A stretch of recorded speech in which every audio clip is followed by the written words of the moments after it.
गुरुर्ब्रह्मा गुरुर्देवो महेश्वरः गुरुसाक्षात् परं ब्रह्म तस्मै श्रीगुरवे नमः।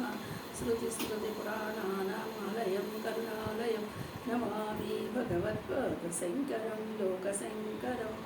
हरिः ओम श्रीकृष्ण परब्रह्मणे नमः। श्रीमद्भगवद्गीता अतः सप्तमोऽध्यायः ज्ञान विज्ञान योगः।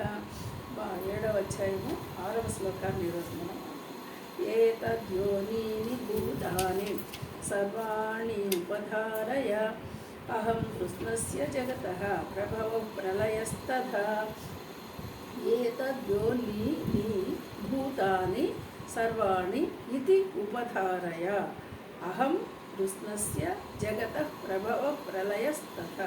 ఇది పదవిభజన. చూద్దాం. సర్వభూతాని అంటే సర్వాణి భూతాన్ని సమస్త ప్రాణులను అంటే ఈ రెండు ప్రకృతుల నుండియే ఉత్పన్నములవుతున్నవి. నిన్నటి శ్లోకంలో మనం అనుకున్నాం అపరా ప్రకృతి పరా ప్రకృతి అనుకున్నాం. ఇక్కడ ఈరోజు ఏం చెప్తున్నారు ఈ శ్లోకం 6వ శ్లోకంలో? ఇక్కడ ఈ లోకంలో ఉన్నటువంటి సమస్త ప్రాణులు ప్రతి ప్రాణిలో ఈ పర అపర ప్రకృతులు ఉన్నవి అని చెప్తున్నారు.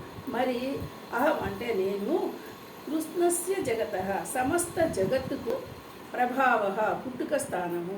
ఇప్పుడు ఈ పర అపర ప్రకృతి పుట్టడానికి తర్వాత ఈ ప్రాణులన్నీ పుట్టడానికి ఈ సమస్త జగత్తు ఈ విధంగా మనకి ఉండడానికి ఎవరు కారణం అంటున్నాడు? నేనేనయ్యా.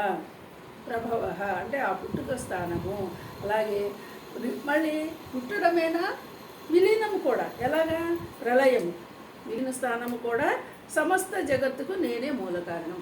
అంటే ఎవని నుంచి ఈ జగత్తంతా పుడుతోందో ఎవనిలో ఈ జగత్తంతా లీనమవుతుందో ఎవనిచే జనించు జగమెవ్వని లోపల నుండు లీనమై అనేసి పోతున్న భాగవత పద్యం చెప్పినట్టు ఆ పద్యం తెలుగులో ఈ శ్లోకం మనకి సంస్కృతంలో చెప్తుంది. అంటే ఎవరి నుంచి అయితే పుడుతుందో ఎవరిలో లీనమవుతుందో ఆ పరమేశ్వరుణ్ణి నేనేనయ్యా అని చెప్తున్నాడు ఇక్కడ. నేను మరి మూల కారణము. ఇది ఉభధారయ అంటే దీన్ని నువ్వు తెలుసుకో. ఈ జగత్తంతా ఎక్కడి నుంచి ఉద్భవిస్తుందో మళ్ళీ ఎక్కడ లీనమవుతుందో దానికి కారణం ఎవరు అనేది నువ్వు తెలుసుకో. కారణం ఎవరు అంటున్నాడు? పరమాత్మ అంటున్నాడు. ఇక్కడ మరి చూడండి, ఈ సమస్త ప్రాణులకు 2 విధములైన ప్రకృతుల నుండియే ఉత్పన్నమవుతున్నవి. అంటే ఆ రెండు ఏంటి? పరాప్రకృతి అపరాప్రకృతి. పరాప్రకృతి అంటే బయట ఉన్నటువంటి నేను, అపరాప్రకృతి అంటే నీ లోపలే ఉన్న ఈ రెండు. అంటే మనకి తెలియనంత కాలము బయట ఉన్నటువంటి పరమాత్మ అనుకుంటున్నాము, ఉన్నది లోపలే. ఈ పరమాత్మకి నాకు భేదము లేదు అని తెలుసుకోవడం. అయితే ఇక్కడ ఈ 2 రకాలుగా చెప్తూ మళ్ళీ ఇక్కడ మనం ఎలా అర్థం చేసుకోవాలి? బయట ఉన్నదంతా నేనే, లోపల ఉన్నది కూడా నేనే.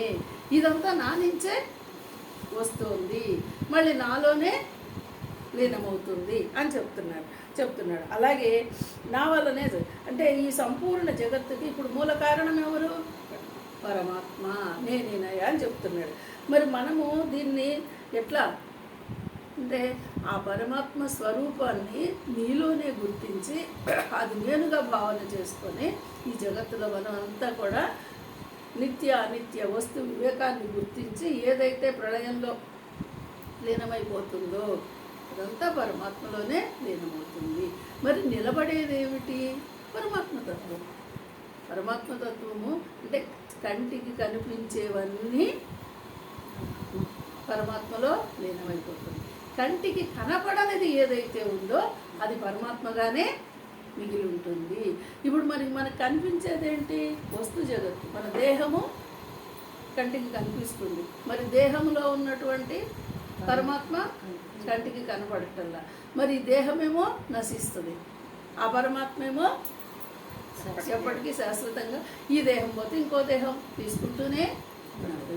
మరి అలాంటి పరమాత్మని నేనేనయ్యా, నన్ను గుర్తించు అని చెప్తున్నాడు. కానీ